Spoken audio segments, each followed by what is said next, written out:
બનાસકાંઠા જિલ્લાની સરહદી વિસ્તારમાં ગઈ સાલ આવેલા લંપી વાયરસ કરતાં વધુ ખરવા રોગની પશુઓના અસર જોવા મળી રહી છે। તો થરાદ, વાવ, સુઈગામ, ભાભર સહિતના ગામડાઓમાં પશુપાલકોને પશુઓ ટપોટપ મૃત્યુ પામી રહ્યા છે સારવાર કરવા છતાં। તો થરાદના જેટા ગામમાં એક જ ગામમાં ખરવા જેવા રોગના કારણે 300થી વધુ પશુઓના મૃત્યુ થયા હોવાનું ગામ લોકો દ્વારા દાવો કરવામાં આવ્યો છે। ત્યારે જોઈએ આ વિશેષ અહેવાલ।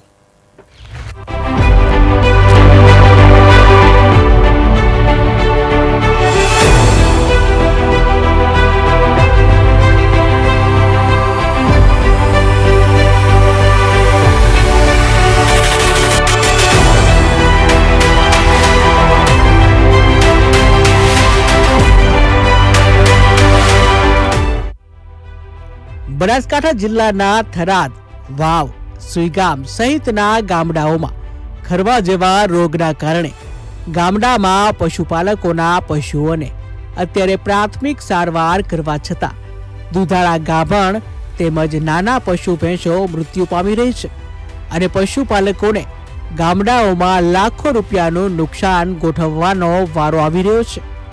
ગઈ સાલ આવેલ લંપી વાયરસ કરતાં પણ વધુ વિકટ પરિસ્થિતિ સર્જાય તેવા એંધાણ। પશુપાલકોની તાત્કાલિક માંગ રાજ્ય સરકાર દ્વારા ગંભીર નોંધ લઈને મૃત્યુ થઈ રહેલ પશુઓને અટકાવે અને પશુપાલકો સહારો બને તેવી માંગ। આવી જ પરિસ્થિતિ ચાલુ રહેશે તો વિકટ પરિસ્થિતિ સર્જાશે। મારે પોતાનું જ લોડર છે જેને પશુ મૃત્યુ પામ્યા તે દાટી ચૂક્યો છું। કોઈ ડોક્ટર તંત્ર પગલે લેવાયા। હાલોદ થરાદ તાલુકાના જેટા ગામમાંથી હું બોલું છું કે ભાઈ અમારા ગામમાં પશુપાલનનો આટલો રોગ આવ્યો છે। એમાં ગરીબોનો છે, ખેતી વગરનો માલ છે અને એમાં આખું ગુજરાન ચાલે છે।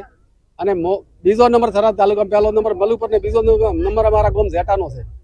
એમાં કોઈ સરકાર આનો એક તો રોગ અટકાયત કરે અને બીજું ગરીબોને એમાંથી જીવન હેડતું હતું, એ બધી રોજીરોટી છીનવાઈ ગઈ છે અને ખેડૂતોને ખેતી કરતા ખેતીમાં રોગ છે। અત્યારે પશુપાલન તો મોટો નુકસાન આવ્યું છે। આમાં કોઈ અટકાયત કરે સરકાર કે ભાઈ આ રોગ વધુ ના ફેલાય અને આમાં કોઈ સહાય આલે તો આમાં બચીને હારે નકા કોઈ રસ્તો બીજો છે। બનાસકાંઠા જિલ્લાના સરહદી વિસ્તાર થરાદ, વાવ, સુઈગામ, ભાભર સહિતના ગામડાઓમાં ગઈ સાલ આવેલા લંપી વાયરસના કારણે પશુપાલકોને ટપોટપ ગાયોના દૂધાળા પશુઓ મૃત્યુ પામતા લાખો રૂપિયાનું નુકસાન ભોગવવાનો વારો આવ્યો હતો। દૂધાળી ગાયો, એચએફ ગાયો મૃત્યુ પામી હતી અને રાજ્ય સરકાર દ્વારા મોડે ગંભીર નોંધ લઈને સારવાર ચાલુ કરાઈ હતી।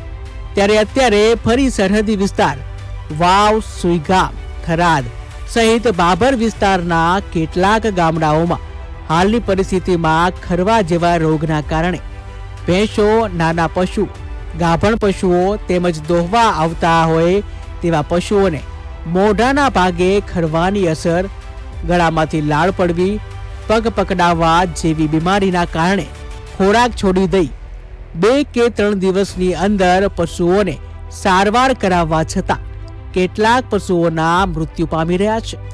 ત્યારે એક પશુપાલકોને, એક પરિવારને, અમુકને એક તો અમુક 4 થી 5 પશુઓ દોહવા હાલતા ગાભણ નાના પશુઓના મૃત્યુ પામી રહ્યા છે।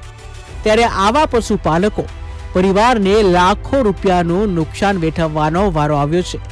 ત્યારે રાજ્ય સરકાર દ્વારા ગંભીર નોંધ લઈને બનાસકાંઠાના થરાદ, વાવ, સુઈગામ સહિતના જે વિસ્તારના ગામડાઓમાં ખરવા જેવા રોગના કારણે પશુઓ મૃત્યુ પામી રહ્યા છે તેને અટકાવી તાત્કાલિક વધુ ટીમો બોલાવી બીમાર પશુઓની સારવાર ચાલુ કરાવે તેવી માંગ।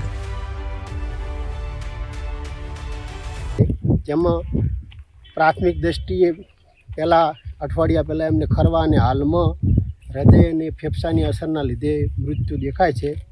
તેમના બધા અંગોના સેમ્પલ અમે લઈ અને વધુ તપાસ અર્થે એફએમડી ટાઈપિંગ સ્કીમ અમદાવાદ અને દાંતીવાડા યુનિવર્સિટી ખાતે મોકલવાના છીએ।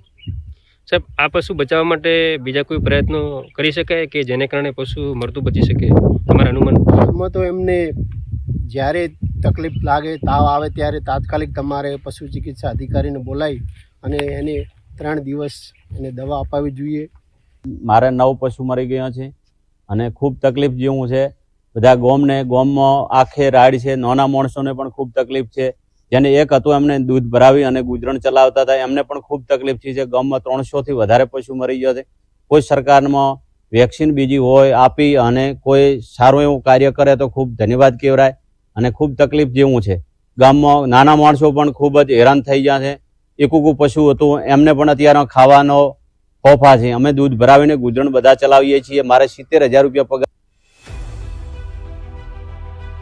થરાદ તાલુકાના જેટા ગામમાં ખરવા જેવા રોગના કારણે 300 થી વધુ પશુઓના મૃત્યુ થયા હોવાનો ગામ લોકોનો દાવો. એક જ પશુપાલકને 15 દિવસે 70,000 રૂપિયાનું દૂધ ભરાવી વળતર મેળવતો હતો તે ખેડૂતને 9 જેટલા પશુ નાના મોટા મૃત્યુ પામતા માત્ર 15 દિવસમાં 1,000 નું દૂધ પહોંચી ગયું. ત્યારે આવા પશુપાલક ખેડૂતોએ રાજ્ય સરકાર પાસે આજીજી કરી રહ્યા છે અને પશુઓ માટે યોગ્ય સારવાર કરાવી મરતા પશુઓ ધન બચાવે તેવી માંગ કરી.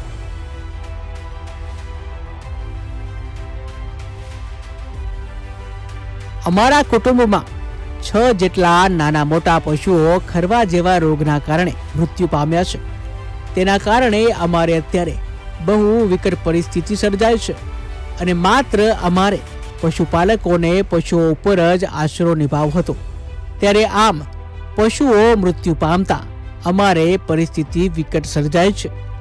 રાજ્ય સરકાર દ્વારા ગંભીર નોંધ લઈને તાત્કાલિક યુદ્ધના ધોરણે લંપી વાયરસ જેવી પરિસ્થિતિ સર્જાય તેના પહેલા આ રોગને કાબૂમાં લાવે તેવી માંગ. નહીં તો આવનારા સમયમાં આવી જ પરિસ્થિતિ ચાલુ રહેશે તો પશુપાલકો બરબાદ થઈ જશે અને દેવાદાર બનશે. ભમરાજી વાઘેલા, KTV ન્યૂઝ ગુજરાતી, થરાદ.